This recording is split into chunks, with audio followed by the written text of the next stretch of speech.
iremos continuar a exposição do livro de Êxodo. Eu convido os irmãos para abrirem a palavra de Deus lá em Êxodo, capítulo 2. Nesta manhã nós faremos a exposição de todo o capítulo, dos 25 versos, mas nós leremos o texto por partes em cada tópico do sermão. Então eu lerei agora no início do verso 1 até o verso de número 10. Se você está com a sua Bíblia, é importante notar que a tradução que nós estamos usando, tanto na liturgia como no sermão, como temos comunicado à igreja, é a Nova Almeida Atualizada. Ela é muito similar com a Revista Atualizada, só que com uma repaginada, né? Então, mudança de alguns termos, atualização de alguns termos, a simplificação de outros termos. Então, caso você note alguma diferença na Bíblia que você está usando, na versão que você está usando, nós estamos usando aqui a NAA. Êxodo capítulo 2, os 10 primeiros versos. A palavra do Senhor, então, nos diz assim: um homem da casa de Levi casou com uma mulher da mesma tribo. A mulher ficou grávida e deu à luz um filho. Vendo que o menino era bonito, escondeu-o durante 3 meses. Não podendo, porém, escondê-lo por mais tempo, pegou um cesto de junco, tapou os buracos com betume e piche, e pondo nele o menino, largou o cesto no meio dos juncos à beira do rio. Armando o menino, ficou de longe para ver o que ia acontecer com ele. A filha de Faraó desceu para se banhar no rio, e as moças que tinham vindo com ela passeavam pela margem. Quando ela viu o cesto no meio dos juncos, mandou que uma das criadas fosse buscá-lo. Abrindo o cesto, viu a criança, e eis que o menino chorava. Ela teve compaixão dele e disse: este é o menino dos hebreus. Então a irmã do menino perguntou à filha de Faraó: quer que eu vá chamar uma das hebreias para que sirva de ama e crie essa criança para a senhora? A filha do Faraó respondeu: vá. A moça foi e chamou a mãe do menino. Então a filha de Faraó disse à mulher: leve este menino e amamente-o para mim. Eu te darei um salário para você. A mulher pegou o menino e o criou. Quando o menino já era grande, ela o levou à filha de Faraó, da qual ele passou a ser filho. Esta lhe deu o nome de Moisés e disse: porque das águas o tirei. Vamos orar? Senhor, nós te agradecemos pelo privilégio que temos de podermos publicamente abrirmos a Tua palavra e ouvirmos a Tua palavra. Senhor, nós queremos que o Senhor tenha misericórdia de nós. E nós clamamos a Ti nesta manhã, como já cantamos, que o Senhor fale aos nossos corações. Nós cremos que a Tua palavra é viva e eficaz. E cremos que ela é útil para transformar as nossas vidas. E só por meio dela nós conhecemos o nosso Redentor e Salvador. Pai, que as palavras dos meus lábios e o meditar do meu coração sejam agradáveis na Tua presença. Senhor, rocha minha e Redentor meu. Amém. Amém. Meus irmãos, nós temos visto nos últimos domingos sobre o livro do Êxodo. E nós vimos que um dos principais propósitos desse livro é mostrar exatamente a providência de Deus em manter o seu povo, em continuar a sua aliança. E mesmo em meio a uma situação adversa, como é a que o povo estava vivendo, Deus continuou sustentando o seu povo e Ele deu continuidade ao seu povo. Nós vimos que além de dar continuidade ao seu povo, lá no capítulo 1, Deus deu continuidade também à sua aliança para com o seu povo. E aqui no livro de Êxodo nós vamos ver de maneira clara o Senhor relembrando da aliança que Ele fez com Abraão e aplicando a sua aliança na remissão ou na restauração deste povo, dando a este povo liberdade. E Deus então mostra que este povo que Ele chamou para si, que Ele escolheu é um povo que tem uma missão. E no domingo passado nós vimos que não há missão sem guerra. Nós vimos que há a guerra das sementes. Um novo rei se levanta e tenta então matar o povo de Deus, matar a descendência. E Faraó então ele estipula que todos os meninos deveriam morrer e serem lançados no Nilo. Mas nós vemos também nessa guerra das sementes que o Senhor levanta um descendente. Hoje nós vamos ver de maneira mais detalhada um pouco a história deste descendente da semente da mulher. Deste menino que não foi lançado para a morte no rio Nilo. E Deus então o sustentou e cuidou deste menino. E nós vemos que no meio da guerra, ela é marcada pela aflição. O final do capítulo 2 vai mostrar que este povo estava extremamente aflito. No capítulo 1 nós vimos que o novo faraó, o novo rei, estava pesando a mão sobre eles e dobrando e redobrando os seus trabalhos. Nós vemos que na guerra sempre há um tirano. A vontade dele deve ser feita a qualquer custo, sem se importar com os demais. A guerra é marcada pelo genocídio. Todos os bebês, homens, deveriam morrer. E todo egípcio poderia matar o bebê hebreu se o visse e lançá-lo no rio Nilo. E isso aconteceu. E nós vemos que esta guerra, para cumprirmos esta missão, elas vêm sempre contra o povo de Deus. Então a história é marcada por eventos onde o povo de Deus é atacado, onde o povo de Deus é então dizimado. E há sempre essa tentativa de excluir este povo do mundo. Mas nós terminamos o sermão de domingo passado aprendendo que Deus ele continua com o seu plano redentor. A redenção continua. E quando nós olhamos para o livro do Êxodo, nós vemos exatamente isso sendo representado. Nós vemos o Deus redentor continuando o seu plano redentor na história.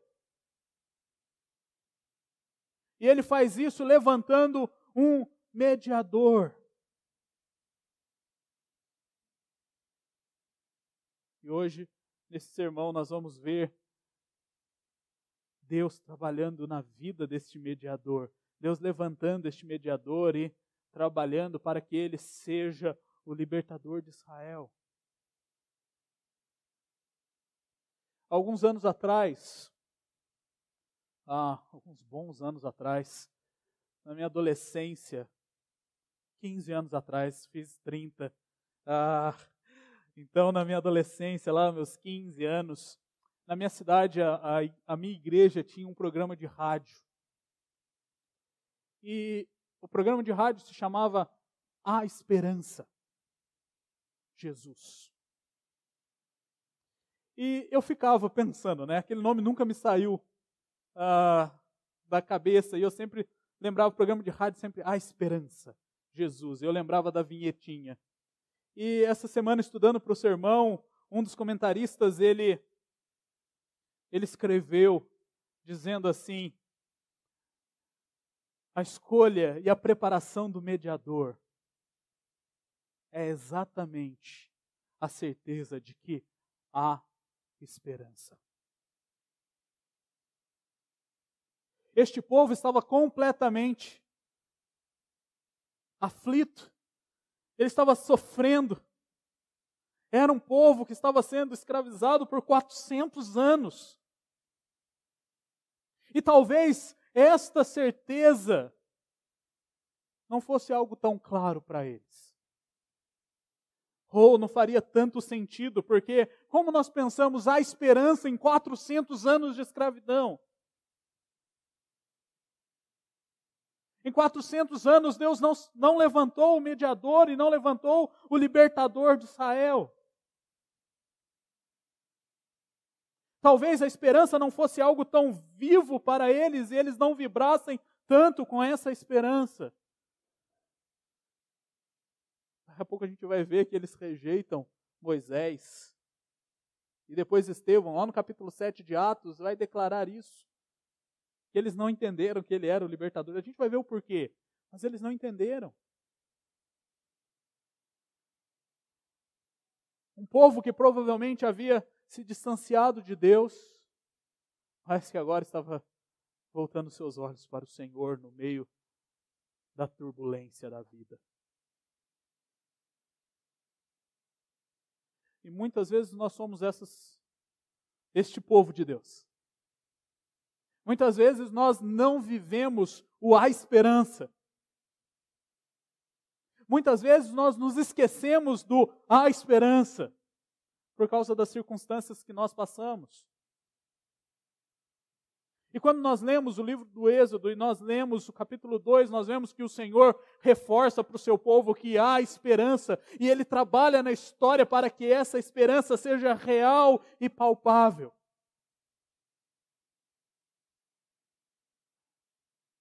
E aqui nós não podemos, não tem como fugir do spoiler, né?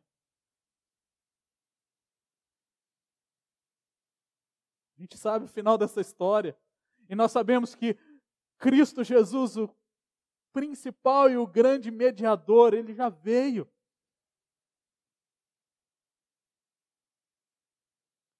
Quando nós olhamos para Moisés,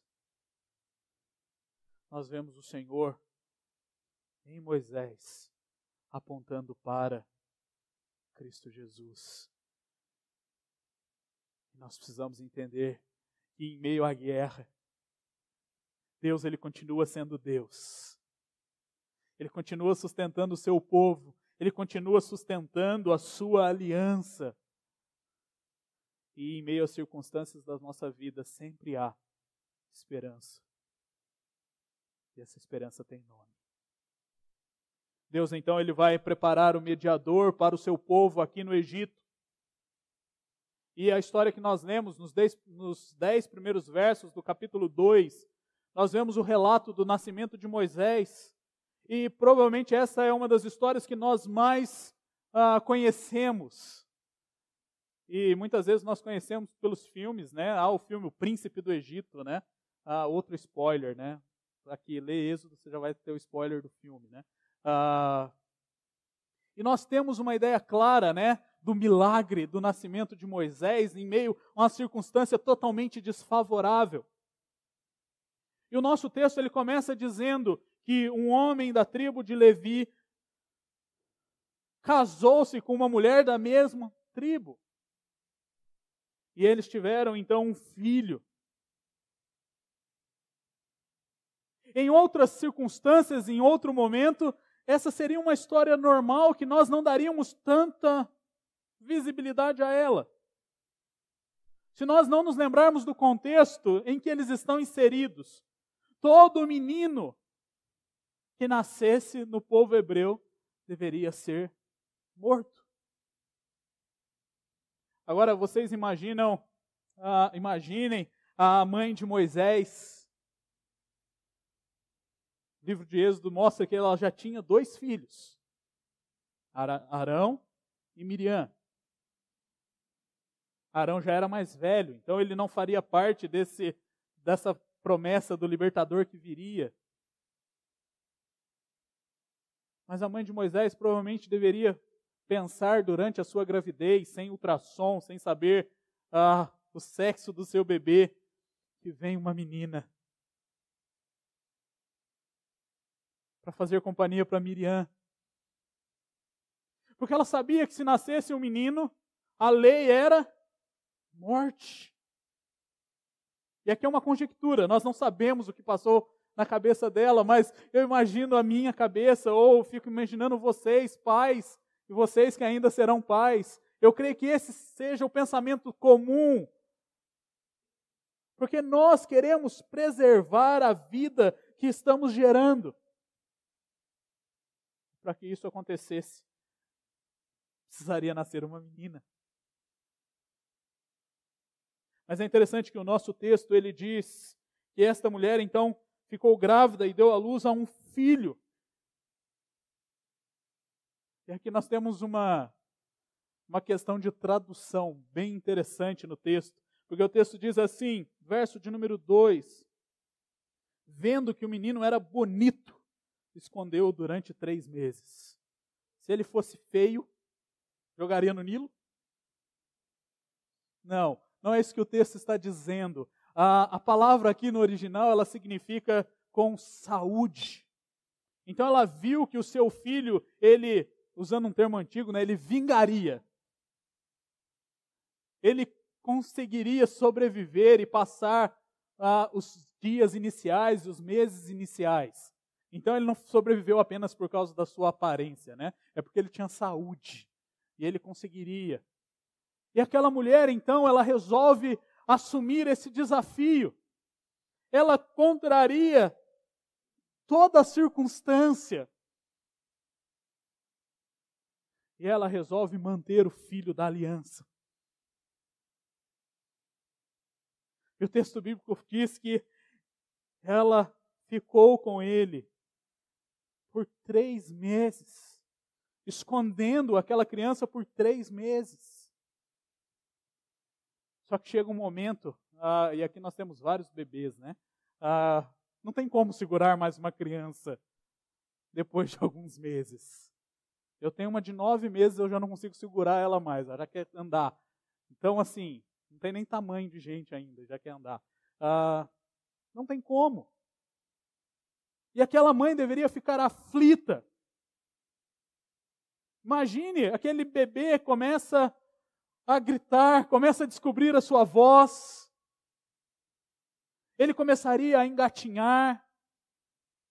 E aquela mãe não poderia mais ter sossego, porque qualquer coisa que acontecesse, ela ficaria pensando no seu filho sendo descoberto. E ela então resolve, confiando no Senhor, ela resolve então colocar este menino numa arca. E ela prepara esta arca. E essa palavra aqui para cesto que ela vai produzir é a mesma palavra usada para a arca de Noé. E essa palavra só aparece 2 vezes no Antigo Testamento. E quando nós olhamos a arca de Noé, ela tem algumas características. A arca foi construída para salvar a semente, o descendente.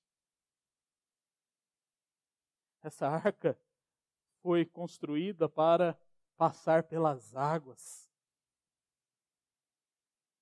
Essa arca foi construída para que a providência de Deus fosse mostrada e exibida.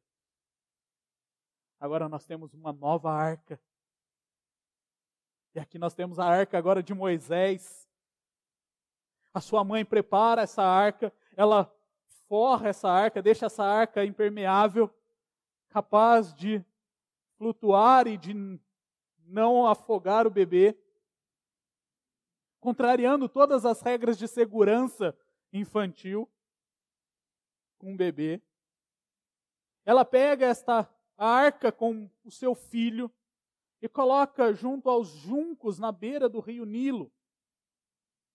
E os juncos é uma folhagem que cresce ali nas bordas do rio ou em lugares mais com pântanos. E ela coloca esse filho lá estrategicamente naquele lugar. E geralmente nós temos uma ideia, né, de que ela coloca ele no rio Nilo e aquele bebezinho com aquela arca vai passando as curvas do rio, um jacaré tenta abocanhar e não consegue, e nós temos essa ideia de aventura, né? Moisés ali na sua primeira aventura, na sua pequena arca. Mas não é bem isso que o texto bíblico diz. O texto bíblico diz que a sua mãe coloca ele naquele lugar e naquele lugar ele fica. Claro que há a providência de Deus em sustentar aquela criança, provavelmente naquela arca com espaço, com frestas para ele respirar, livrá-lo dos perigos do rio Nilo. Deus estava no cuidado daquela criança. Ela é cuidada única e exclusivamente pela providência de Deus. Aquela mãe, mesmo colocando naquele lugar, ela não teria certeza do que poderia acontecer. Um egípcio podia passar ali, ver aquela pequena embarcação e ver uma criança e jogá-la no rio. Aquela criança poderia ficar ali um bom tempo. Mas Deus estava cuidando daquela criança. E é interessante que o texto bíblico diz que a sua irmã, então, fica distante, observando para ver o que ia acontecer. Não há nenhuma ordem de sua mãe. E o texto bíblico nos leva a ver apenas uma menina bem esperta. E quando a filha de Faraó, uma das, que se for realmente como os historiadores apresentam aqui, o Faraó como sendo Ramsés II, ele tinha pelo menos 100 filhas. Então uma das filhas vai se banhar, então o lugar onde aquele menino estava era um local tranquilo, onde uma princesa poderia tomar o seu banho. E aquela princesa então vê e pede para suas acompanhantes pegarem aquela arca e trazer para que ela veja o que tinha lá dentro. E quando ela abre a arca, o que ela vê? Um bebê chorando. E o seu instinto materno tem compaixão e misericórdia daquele bebê. E é interessante que, quando ela abre, a primeira coisa que ela diz é: este é um filho dos hebreus. E aqui nós temos uma lição muito importante. Aquele menino, ainda sem nome, ele havia sido criado nos seus 3 meses de vida debaixo do pacto da aliança. E ali não tinha um bilhetinho escrito: meu nome é tal, eu sou da tribo tal, nasci tal dia. Não. Ela viu que era um hebreu por causa do sinal da aliança. Aquele menino havia passado pela circuncisão. Ele pertencia ao povo de Deus.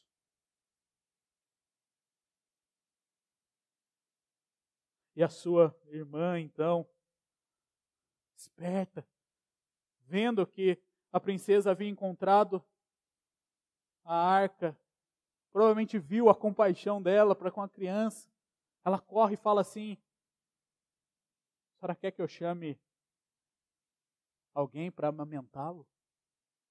Imagine a situação em Israel, quantas mães não estariam lá, lactantes?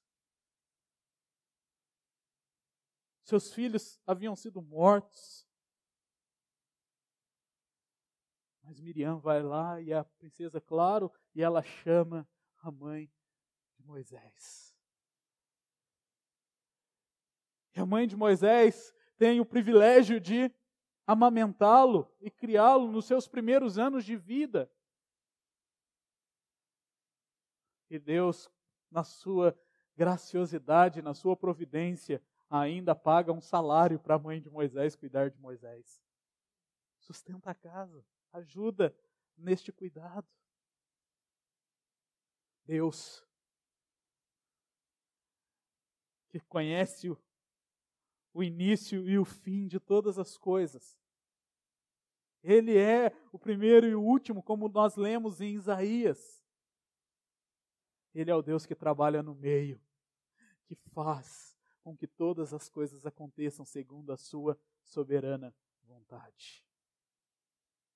E pela graça de Deus, este menino é criado nos seus primeiros anos de vida dentro do povo de Deus. Provavelmente a sua mãe inculcou na sua mente quem era o seu povo.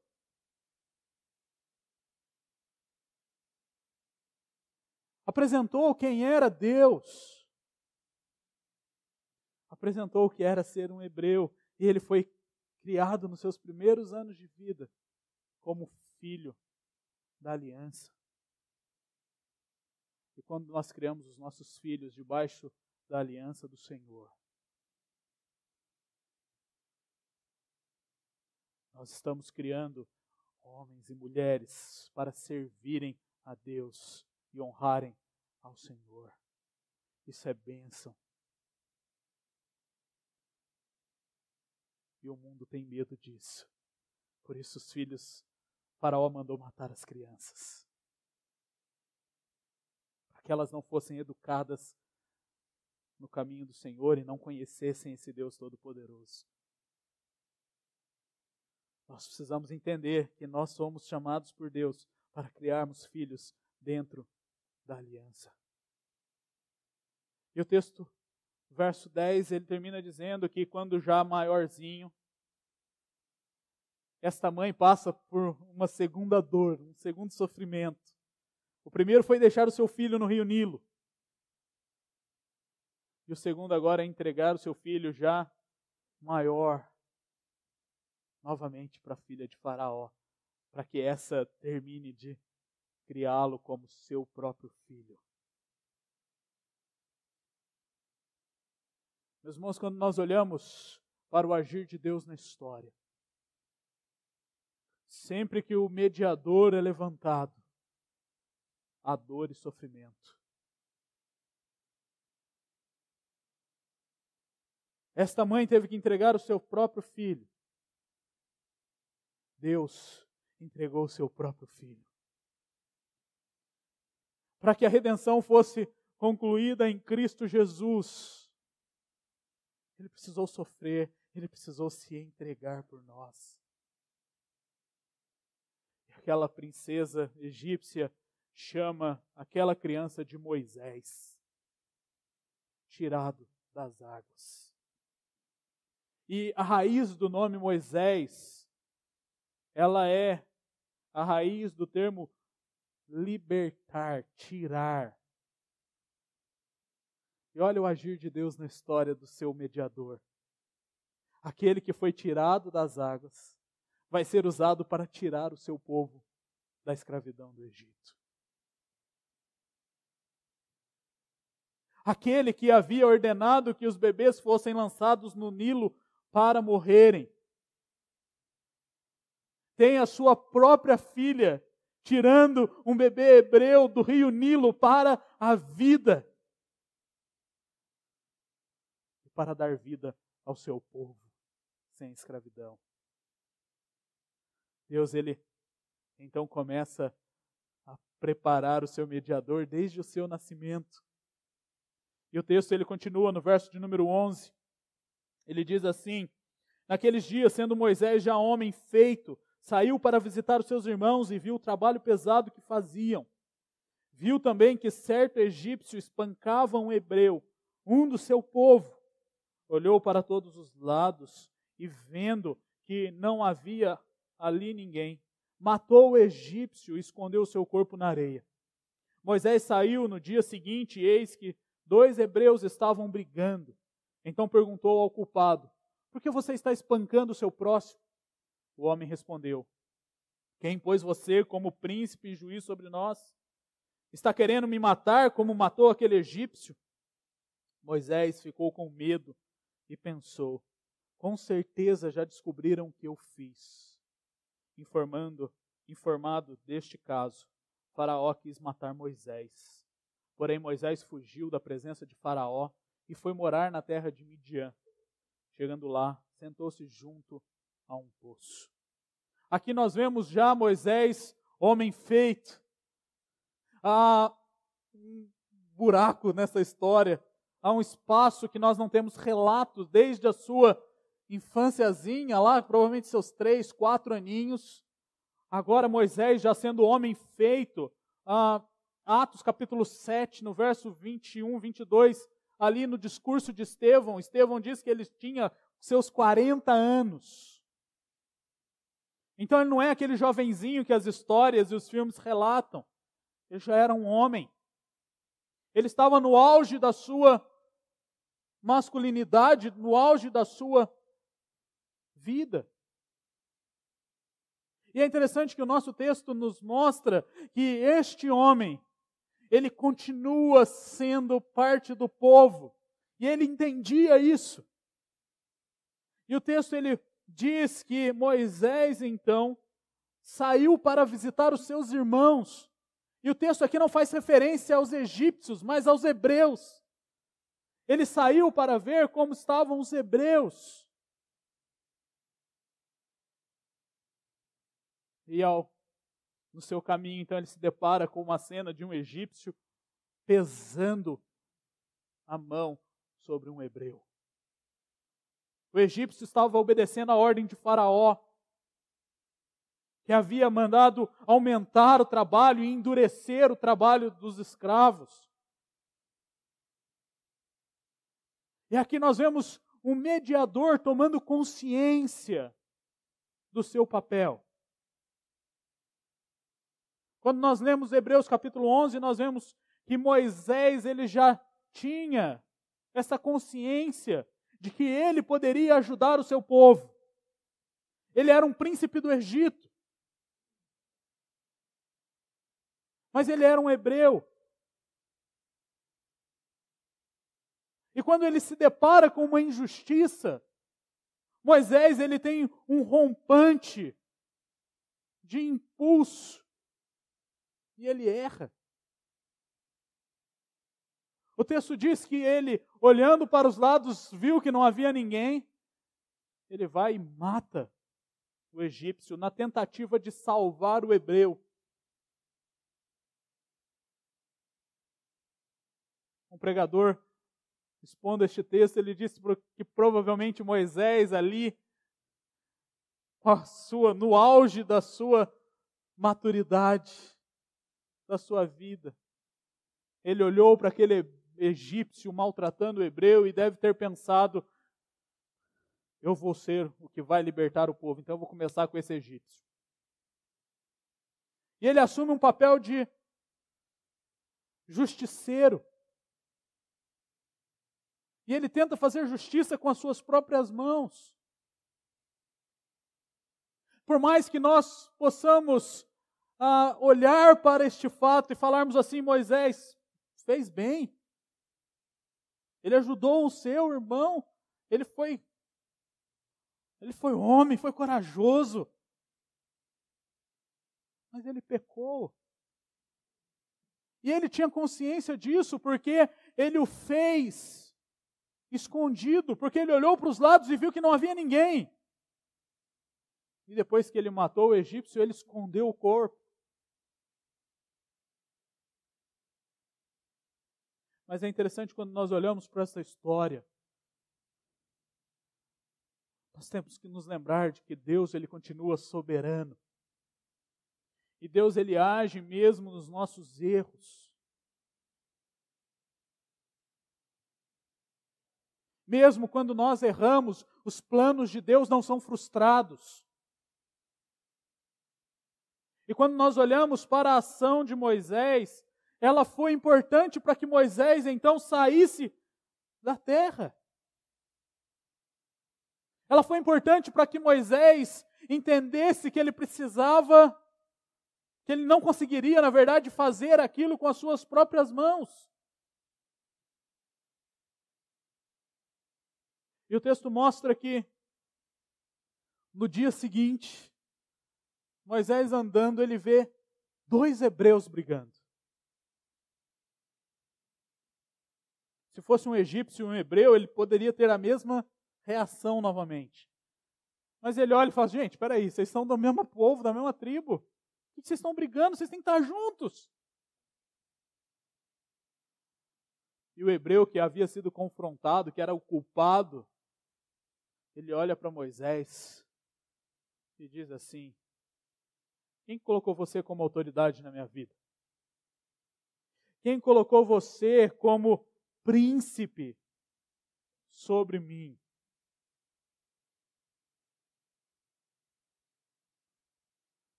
O que o Senhor Deus faz com o seu mediador logo, alguns anos depois?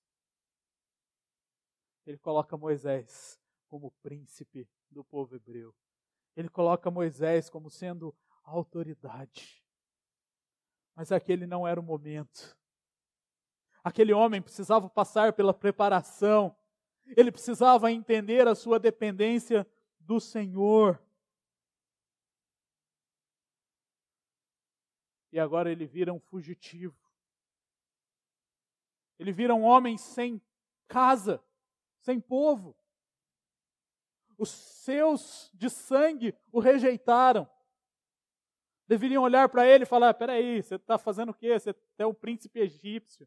Você tem todas as mordomias. Você foi criado, nós aqui somos escravos. Você está falando o quê? Playboyzinho. Basicamente eles falariam isso para ele.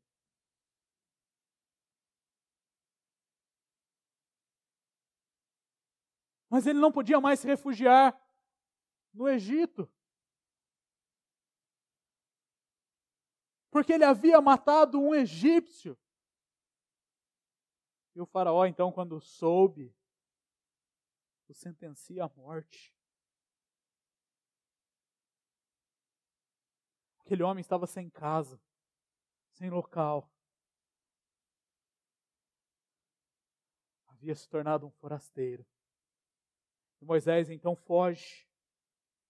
E ele vai então para o deserto. E ele para ali nas terras de Midian, que fica ao norte do Egito, próximo ao Mar Vermelho. E ele vai passar por lá novamente, mais para frente. Quando ele chega em Midian, o texto nos diz, a partir do verso de número 16, o 15 diz que ele senta então e para no poço. E o verso 16, então começa a relatar que o sacerdote de Midian tinha 7 filhas, as quais vieram tirar água e encheram os bebedouros para dar de beber ao rebanho de seu pai. Então vieram os pastores e as expulsaram dali. Moisés, porém, se levantou e as defendeu e deu de beber ao rebanho.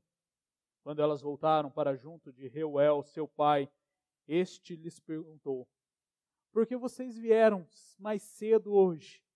Elas responderam, um egípcio nos livrou das mãos dos pastores e ainda nos tirou água e deu de beber ao rebanho. Então Reuel disse às filhas, e onde está ele? Porque vocês o deixaram lá? Chamem o homem para que venha comer conosco. Moisés consentiu em morar com aquele homem, e ele deu a Moisés sua filha Zípora, a qual deu à luz um filho, a quem Moisés deu o nome de Gerson, porque disse, sou peregrino em terra estranha. Moisés, mais uma vez, ele tem um rompante de justiça, só que agora um pouco mais moderado. Ele vê aquela injustiça no poço, aquelas mulheres tentando dar água para o rebanho, e os homens, os pastores, expulsando aquelas mulheres. E o texto bíblico mostra que Moisés foi e não matou ninguém, não agrediu ninguém, mas se impôs àqueles pastores e eles saíram. E ele então foi, deu água àquelas mulheres. Mas quando nós olhamos essa história, alguns detalhes, eles às vezes passam desapercebidos aos nossos olhos. O texto começa com uma interrupção abrupta aqui. O verso 15 diz que Moisés então foi para Midian e sentou no poço. E o verso 16 começa num assunto totalmente diferente. E ele então diz que o sacerdote de Midian tinha 7 filhas, as quais vieram tirar água. O que o sacerdote de Midian tem a ver com Moisés sentado no poço? Por que o autor relembra e traz essa informação para a história? Aqui precisamos lembrar que Moisés, ao escrever isso, ele estava destacando quem era o seu futuro sogro. Ele era um sacerdote e o povo de Midian, os midianitas, eles eram descendentes de Abraão. Era um povo que continuava praticando o pacto estabelecido. E aqui nós temos a figura do sacerdote, daquele que era o responsável espiritual pelo povo, aquele que era o responsável pelo relacionamento de Deus com o povo. E vocês precisam se lembrar lá do verso 1.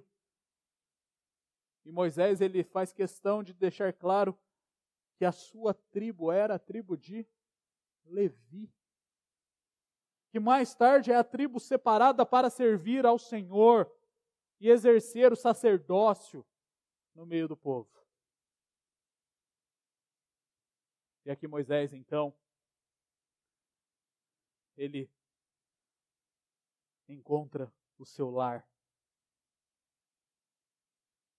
O texto diz que depois de ajudar aquelas moças, quando elas chegam em casa, o pai se assusta e fala, mas vocês tinham que voltar daqui a algumas horas.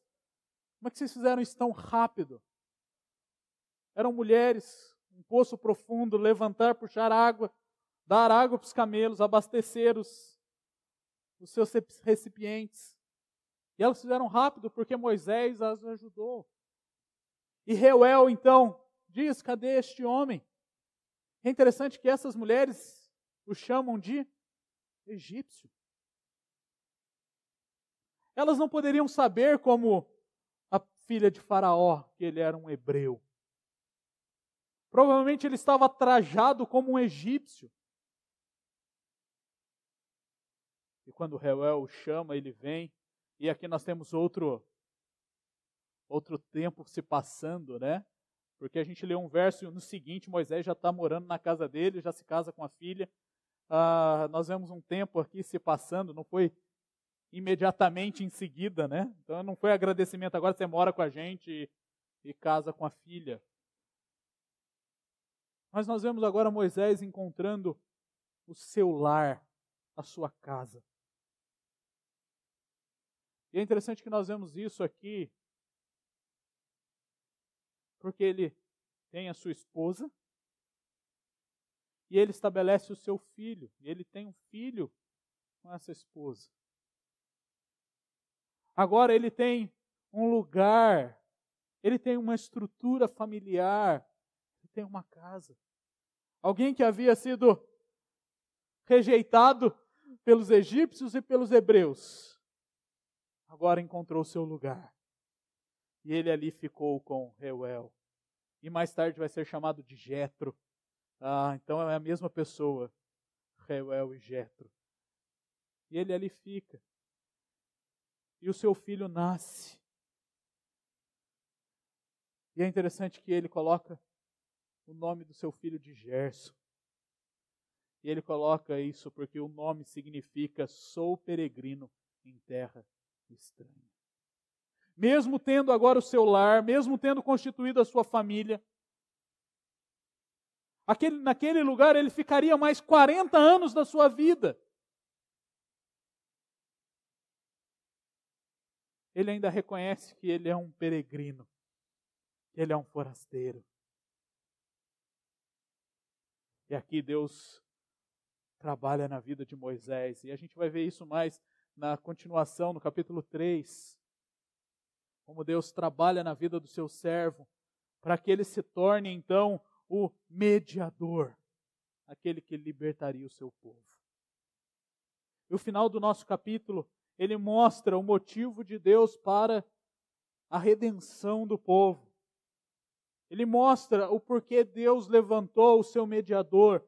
E os versos 23 a 25 dizem assim: decorridos muitos dias, o rei do Egito morreu.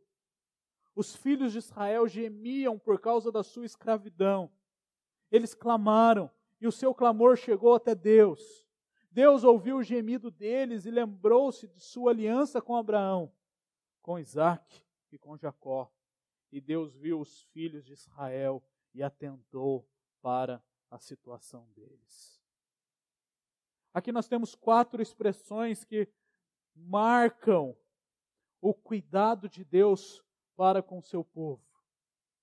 E como Deus sustentava e mantinha essa aliança.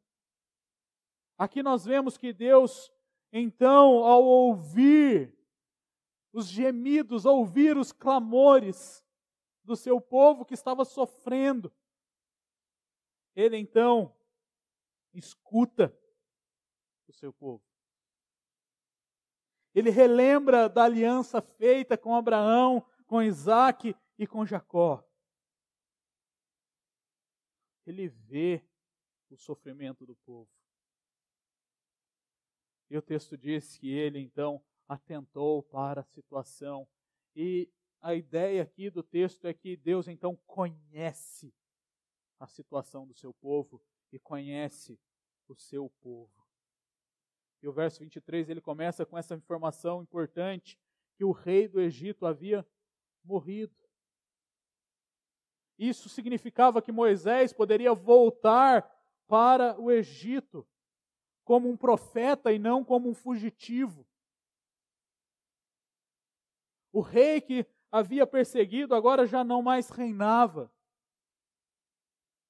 Mas apesar da mudança do governante, a escravidão continuava severa. E o povo então clamava. O povo estava gemendo diante do Senhor por causa das suas dores e por causa do que estavam passando. E a primeira coisa que nós precisamos considerar aqui no motivo de Deus para a redenção do seu povo é que Deus, Ele conhecia o oprimido. Então, quando Deus ouve o clamor do seu povo, Ele não somente ouve como alguém que está simplesmente entrando no ouvido e saindo do outro, mas Deus, Ele se atenta para o seu povo e olha a opressão que aquele povo estava vivendo. E quando Ele então atenta-se para a situação, Ele se mostra o Deus soberano que é, conhecedor de todas as coisas. Este Deus que tem um conhecimento exaustivo de todas as coisas. Este Deus onisciente, como nós lemos de Gênesis a Apocalipse, sendo descrito na Escritura. Deus sabia intimamente a agonia daquele povo. Por causa do seu conhecimento, Deus age. Por nos conhecer, Deus age. Esse texto nos mostra que Ele não somente conhece o seu povo, mas Ele também se lembra da aliança feita com Abraão. Neste texto, a memória pactual ganha destaque. Deus, Ele não vai redimir o povo simplesmente porque eles estavam chorando e gemendo por causa das suas aflições. Mas Ele vai redimir aquele povo por causa da aliança que Ele havia feito. E Ele sustenta a sua aliança. E aqui o texto diz que Ele se lembrou desta aliança, deste pacto.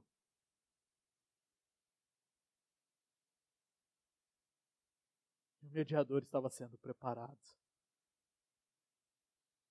Aquele povo clama enquanto o mediador está em Midian, sendo preparado por Deus.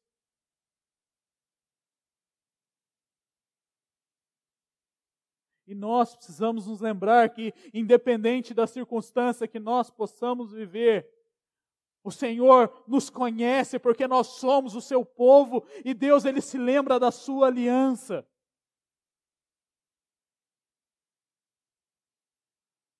E nós podemos ver isso em Cristo Jesus. Deus, Ele consuma a sua aliança em Cristo.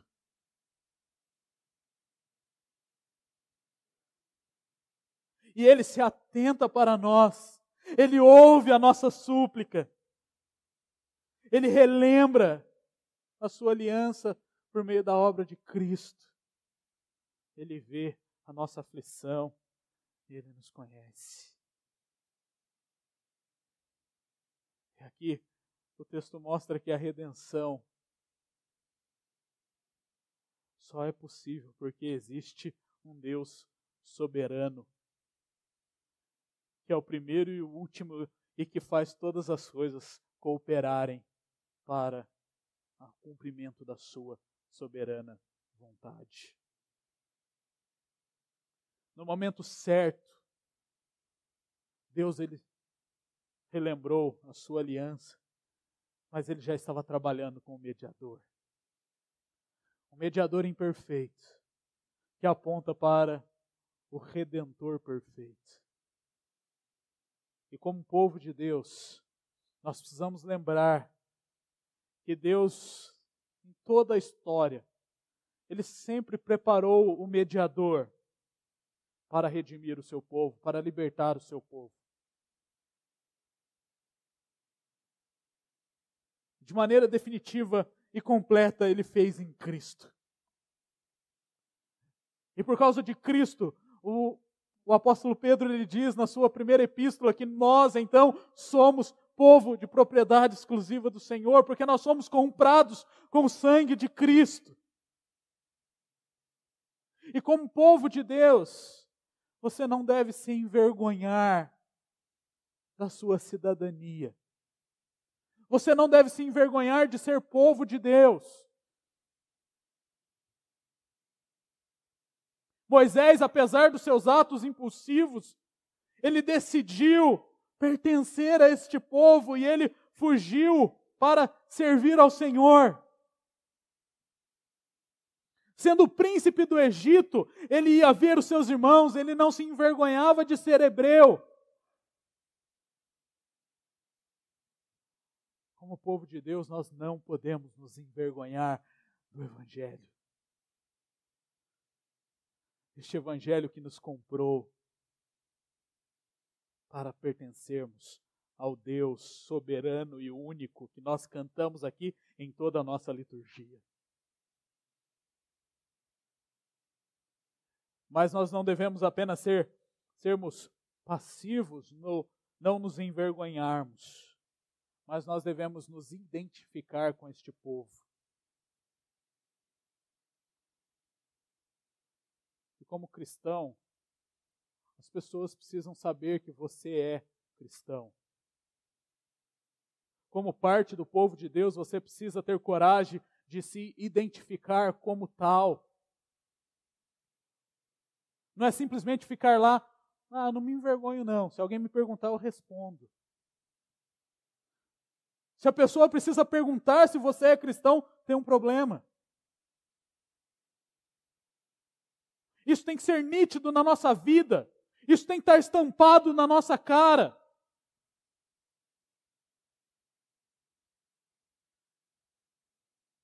Você não precisa tatuar "eu sou cristão" na sua testa. Mas você precisa viver como tal. Nós temos que lembrar que Moisés é levantado por Deus para livrar o seu povo da escravidão do Egito. E Cristo, a semelhança, Ele é enviado por Deus para livrar o seu povo do pecado e dar ao seu povo um lar definitivo.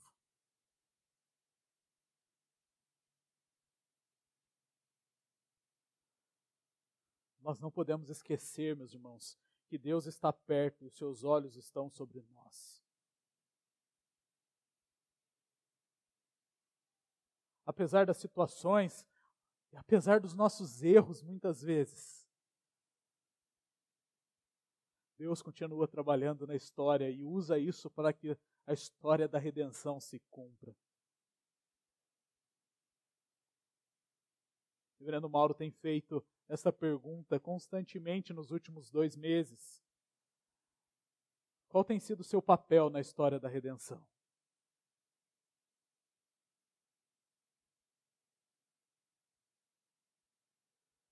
Nós precisamos depositar a nossa fé no Redentor. E com isso nós iremos experimentar a sua graça. Há esperança, meus irmãos. O livro de Êxodo nos mostra que há esperança. E o livro do Êxodo nos mostra que a esperança não é Moisés, mas que a esperança é Jesus. E nós devemos alimentar essa esperança e viver nesta esperança. Por isso, respondendo ao que ouvimos, nós iremos declarar que nós colocamos a nossa fé, que nós colocamos a nossa vida na graça excelsa de Jesus, no seu sacrifício remidor e no sangue do nosso bom Redentor. Vamos colocar.